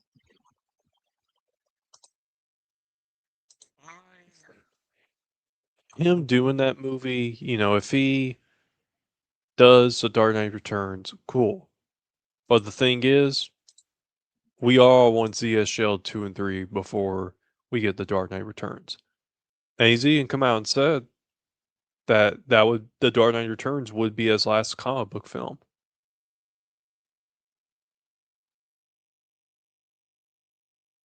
Yep, I remember him saying that. So I don't want it to be his last comic. I don't want it to be the next film. I want to see the Batfleck movie. I want to see ZSL 2 and 3. That's what I'm interested in. I don't really... Thank you. I don't really care about... Oh, you mean Keaton for... I don't think he wants to come back. Oh, okay. But I'm not gonna lie, guys. Like, if I found out that, like, Zack Snyder's next DC project was The Dark Knight Returns, I mean, I'm not saying I wouldn't watch it to support Snyder, but I'm not gonna be, like, jumping for joy and celebrating, being like, yay, Zack! I'm gonna be like, damn it, I want to see ZSL 2 and 3. I want to see the Batfleck movie. I want to see Man of Steel 2. I want to see those stuff. I don't care about... I mean, The Dark Knight Returns I want to see eventually, but I don't... Hold on, Jamar. Hold on. We're going to get there. But I would rather see his DC, like the Snyderverse, as in the universe of Zack Snyder's Justice League. That's what I care about first for Zack Snyder's DC. But I don't think that's what it is, though. Because Curly Ray, it was what Go the Picture said. He said that Henry Cavill is tied up right now for the next 2 years. So that is definite.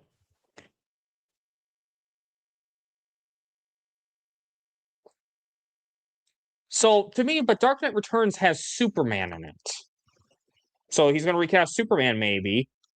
Or our good friend Cozy. The Dark Knight Returns, as in Batman is returning. As in the solo Batfleck movie. Because think about it. Henry Cavill is busy for the next few years. The Batfleck movie is, I argue, the one project outside of ZSL 2 and 3 that is the most essential for the story completion of Zack Snyder's Justice League because of the post-credit scene with Lex Luthor and Deathstroke. And if Batfleck truly dies in ZSL 3, that's the one project we need to see before ZSL 2. So I think I agree with Cozy's theory. Our good friend Cozy said this. I think this is The Dark Knight Returns is Batfleck's solo movie. Now, to clarify, I am not saying that Batfleck's solo movie is an adaptation of the comic. I'm saying it is a working title for the Batfleck v. Deathstroke movie. Curly Ray, your thoughts? Yeah, man. I think when the Snyderverse does come back, I do think the first movie isn't going to be ZSL 2 or 3. I think it's going to be a Batman movie, and I think it's going to be this one. Yeah, because I'll take this down now. Because again, I think it's the one project that is needed outside of ZSL 2 and 3. And Mikey Sutton said that Ben Affleck wants Zack Snyder to direct it. I remember him saying that.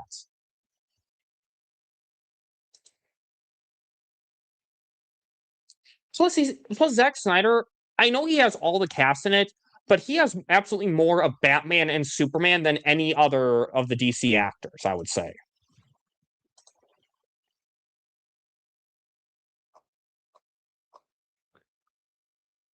Oh So, yeah, and the other thing too, because I can't remember who was discussing this. It may have been Leon in a space where we were discussing how Ben Affleck has been doing all these action movies. He's just been getting ready, working up to be Batman again.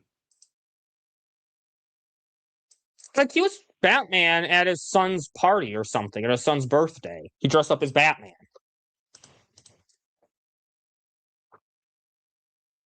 Yeah, I think there could be something going on. I think this Batman project may be the next movie in the Snyderverse.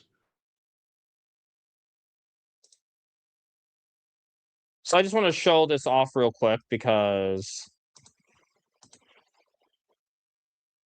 look right here, Batfleck, Ben Affleck, for his son's birthday party. But here's something that's really interesting. So Raw Talks is actually talking to Go to the Pictures recently. And I'm not going to show the full conversation, but he says, the theory I'm rolling with is The Dark Knight Returns is code name for the Batfleck movie. And Go to the Pictures. Hold on a minute. With everything Go to the Pictures is hearing, he seems to not... I mean, I'm interpreting this that he may believe in this theory.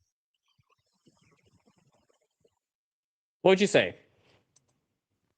Hey, he could be right. Rotox could definitely be right. Well, Raw Talks is saying Cozy's theory to Go to the Pictures, just to clarify. Oh yeah. And I think it could be Go true. to the Pictures. But like, look at how Go to the Pictures is reacting, though. I mean, like this right here. Like, just to clarify, so you can see it right here. It's codename for the Batfleck movie. So,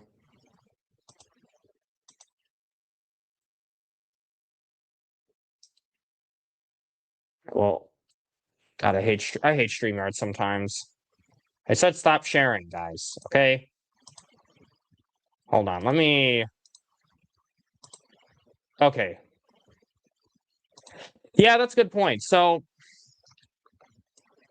I really do. I think they are gearing up for Ben Affleck's solo movie but you also got to think about this. You don't need as much of a cast for this one.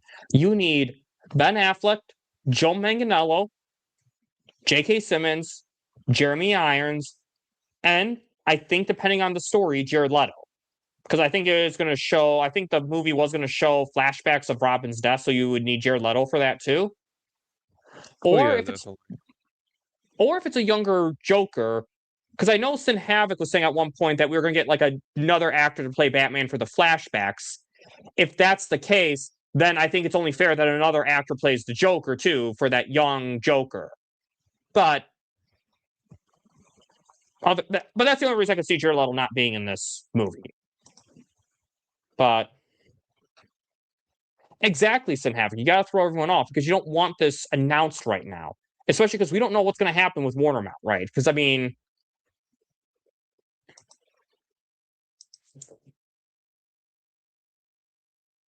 I don't know, so fresh. I mean, it could be, but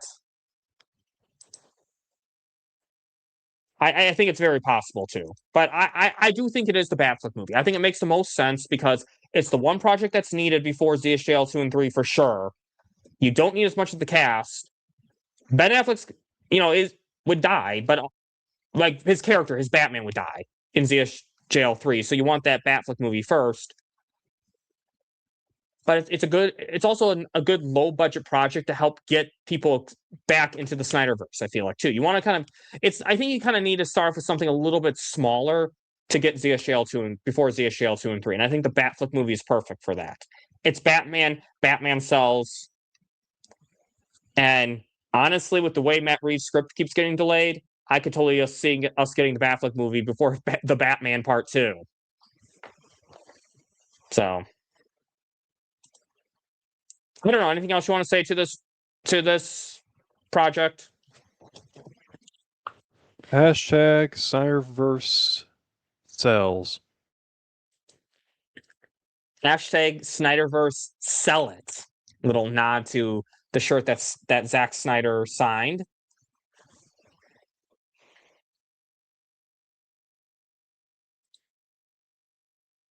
Oh, I'm sure. Oh, like Whomson Havoc, who still needs to be secured. But I just think the Batfleck is just the project to do next. What up, Mama Bear?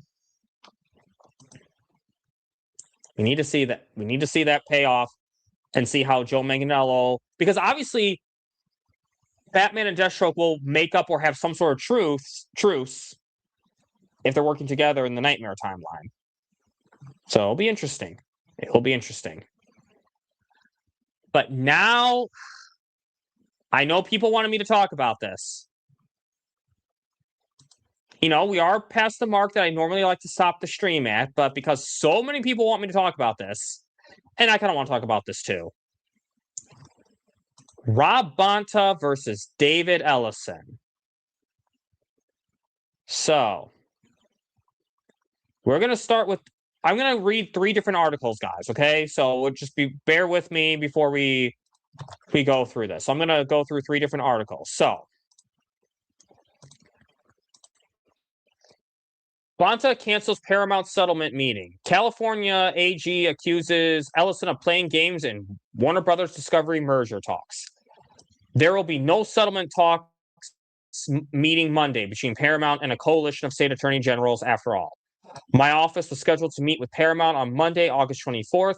California Attorney General Rob Bonta said late Sunday, I pulled down this meeting. Bonta canceled the scheduled sit-down after reports of an August 21st meeting with the David Ellison-led company oozed out. More galling to Bonta is that what was discussed at the meeting slipped out of into the public sphere. The re-election seeking Attorney General specified noted, my office had a meeting with Paramount on Friday. Paramount did not maintain the confidentiality of this meeting. Not only did Paramount leak the alleged substance of settlement discussions, but they misrepresented the discussions, demonstrating a lack of good faith, the Attorney General said in a statement provided to Deadline in the midnight hour. As soon as Paramount stops playing games and engages sincerely, my office is happy to meet again. Okay. That's Article 1. Ra's al Ghul and Talia al Ghul for the Batfleck movie? Interesting. Interesting. Okay. Anyway, Hello, Mama Bear. What up, Mama Bear? Thanks for stopping by. So now let's get to article number 2, where we will.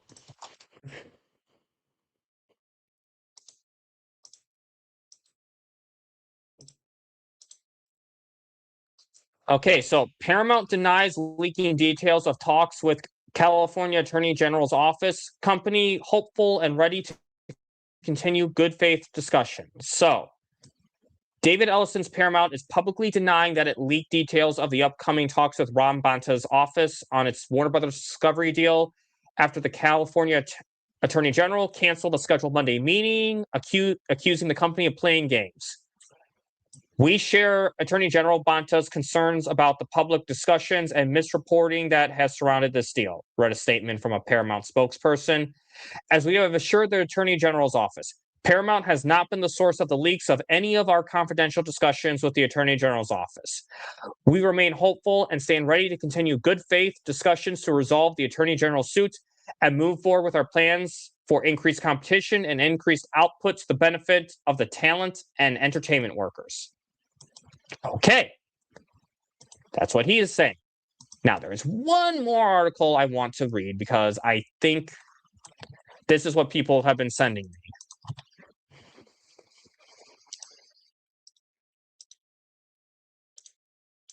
So, Ron Bonta says Warner Brothers merger settlement talks could happen this week if Paramount shuts down leaks exclusive.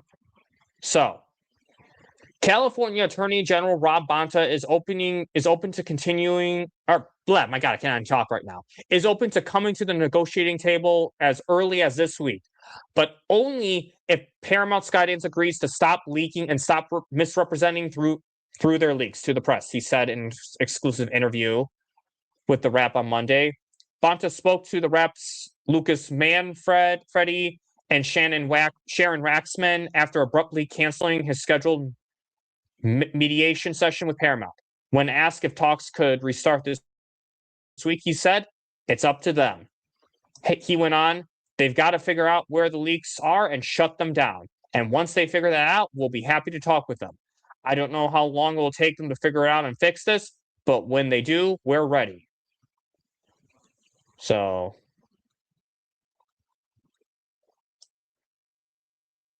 let's see, anything else, just more talking about that, but same time. Okay, so this is what a settlement looks like. So when asked about a potential settlement, Bonta reiterated on Monday that the state attorney generals are not interested in behavioral remedies offered by Paramount, such as Ellison's pledge for 30 theatrical film releases a year. In specific examples, the Wrap told the Wrap that someone else would have to own a significant portion of the 50 basic cable channels that would be included under an example of what a structural remedy could look like. Okay, so they have to own 50 basic cable channels under the combined company, but stop short of saying CNN would be one of them. We have thoughts on specific channels. I'm not going to share those with you. If we do ever end up having productive settlement negotiations, that is something to be discussed, he added. But the idea of what it means to have a structural remedy, for example, in the basic cable channels licensing market means separate ownership of significant number of those channels. The Wall Street Journal has also reported Bonta is also interested in keeping the operations of the two company studios separate. So, okay, if they ever do that again. But okay, so Curly Ray, what's your thoughts on everything I just read? Yeah, man, from what you read, I think that there's something going on, and I think it could be in trouble. Absolutely. Absolutely. I mean, again, think about what Ghost of the Picture saying is that this is a done deal with Netflix. If this is true, behavior like this doesn't surprise me. I'm going to be honest, guys. I believe Ron Bonta over David Ellison, because here's the thing with Ron Bonta. You got to remember, the attorney generals have the leverage right now. They're not on a clock. Paramount is.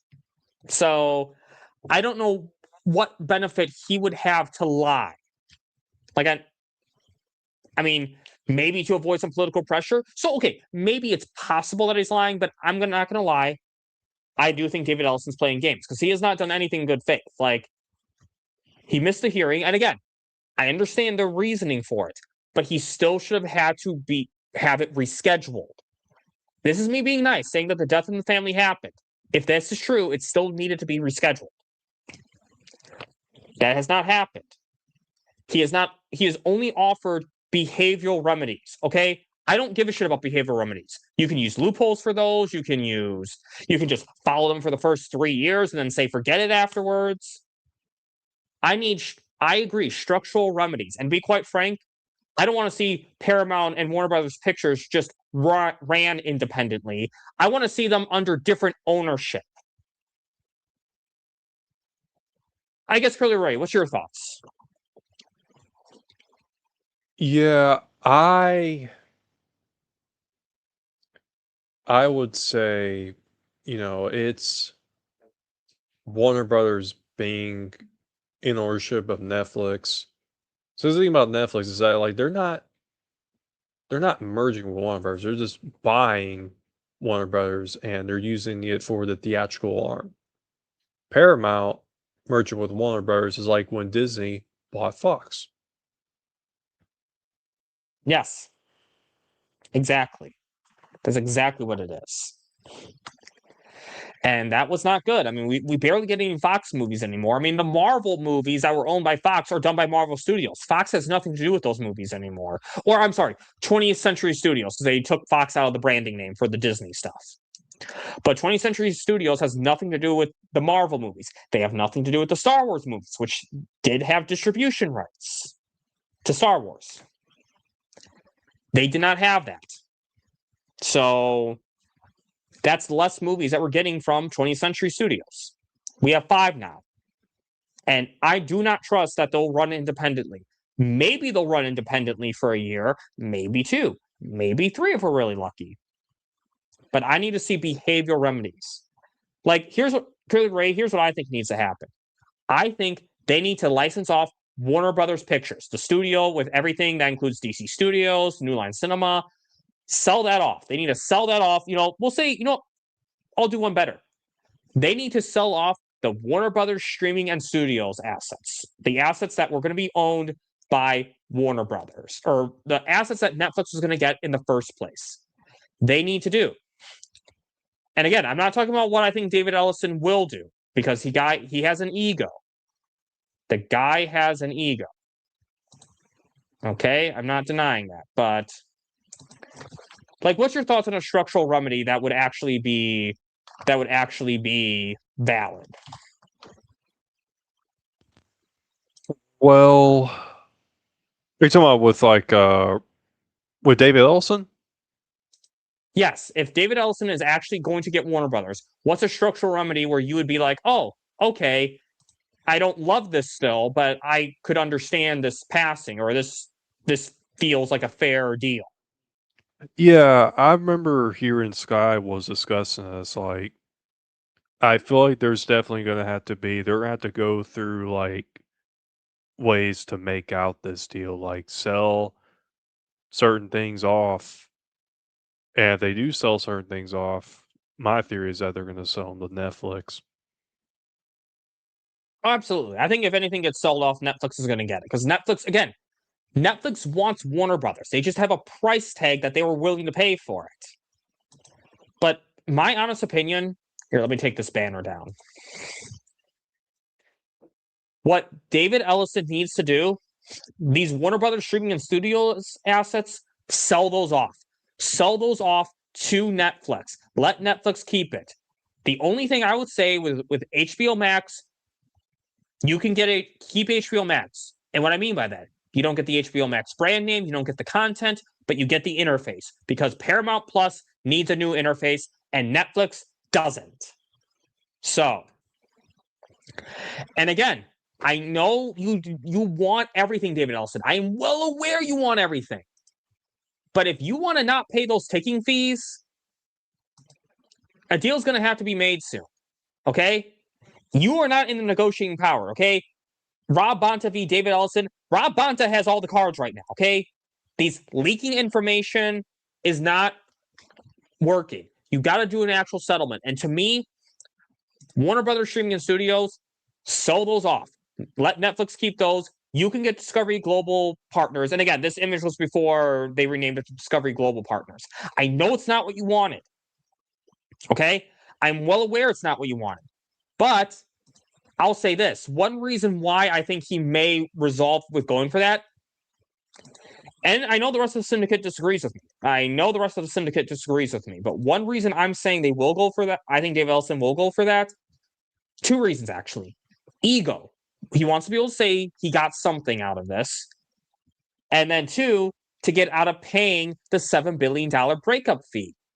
I don't know exactly how that agreement works, but I have a feeling if he sells off assets as opposed to buying off, as opposed to just completely walking away, he might not have to pay the ticking fees. Maybe Netflix and Paramount and Warner Brothers can all get together, work out a negotiation saying, okay, Netflix gets these assets, Paramount gets these assets, and as an agreement, we'll waive the breakup fee. So that would be the smart play, and I think it's possible David Ellison will do that, but he has to let go of his ego. What's your thoughts, Curly Ray?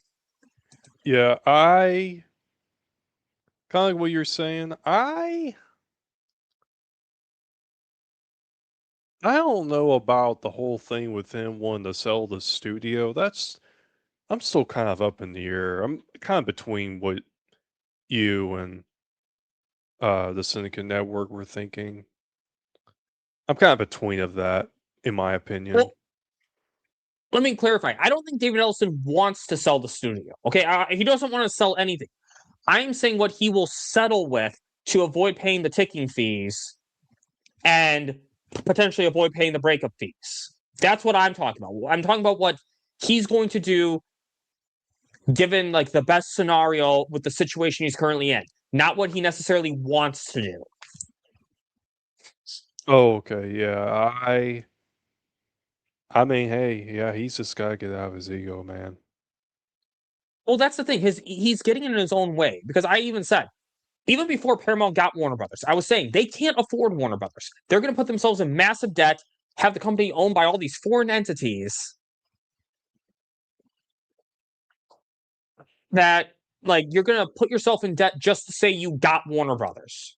Whereas Netflix is willing to walk away and lose Warner Brothers, lose the bid for the betterment of their business. Yep.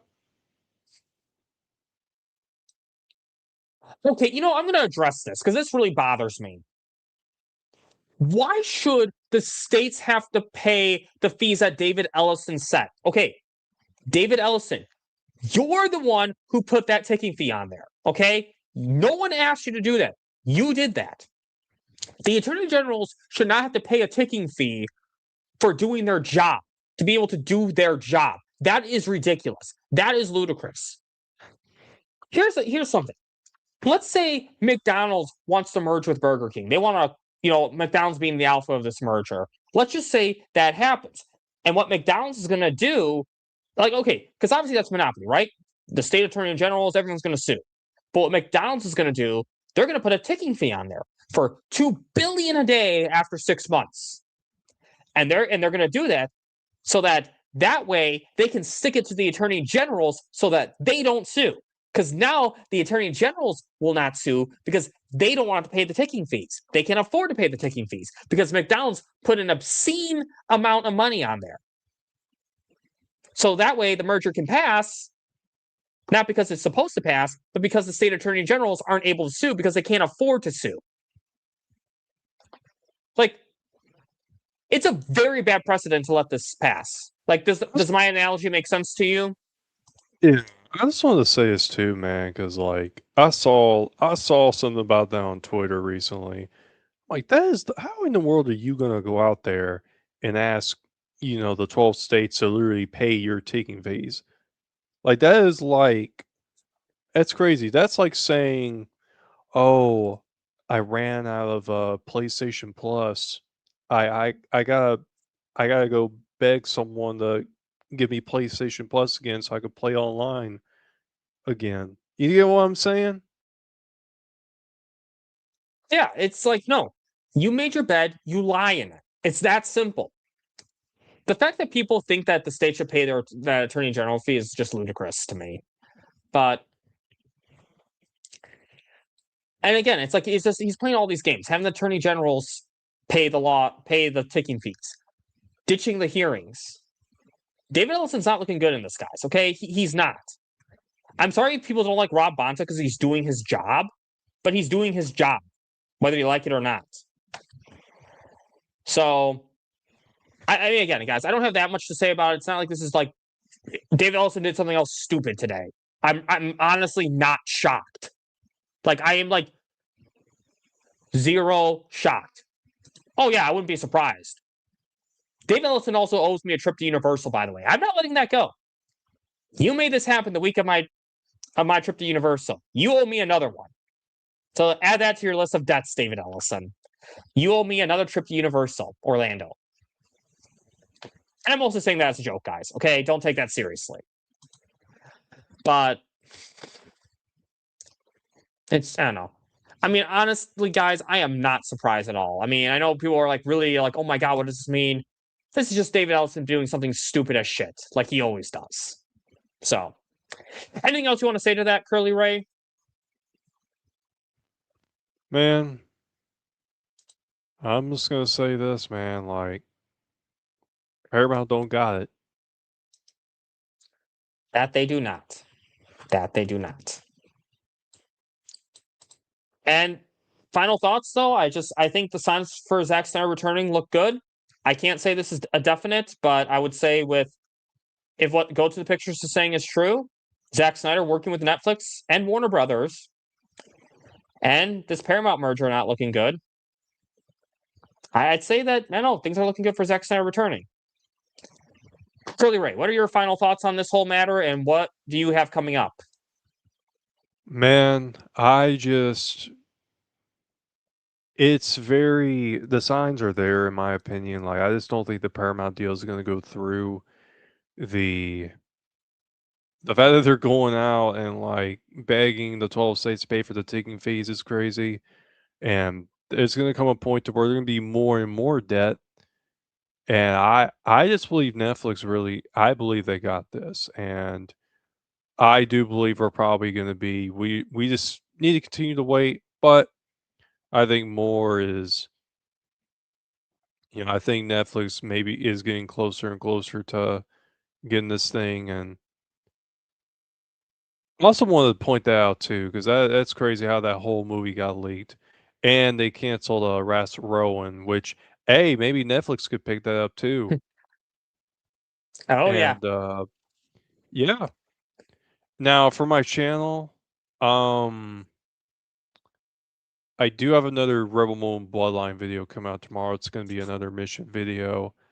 And recently, I did come out with this new intro to my video, so you guys will be seeing that tomorrow in my newest video tomorrow, whenever that drops. Gonna try to drop it early in the morning if I can.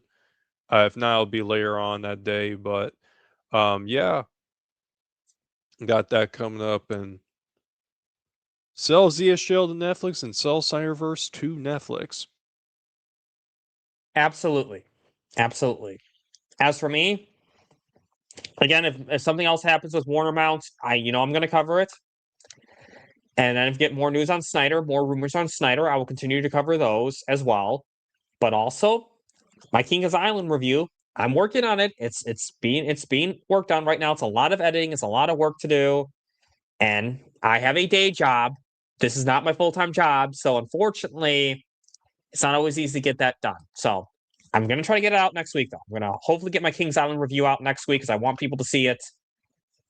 And yeah, I mean, like I said, I'm going to cover a lot more theme park stuff, and I'm going to cover this merger still. So I have a feeling that a lot more will be coming up soon. So guys, if you like this stream, please like, share, subscribe, hit the notification bell for more unique takes, interesting thoughts, and great discussions such as these. And on that note, any final words, Curly Ray? Have a bat-tastic day. Have a bat-tastic day.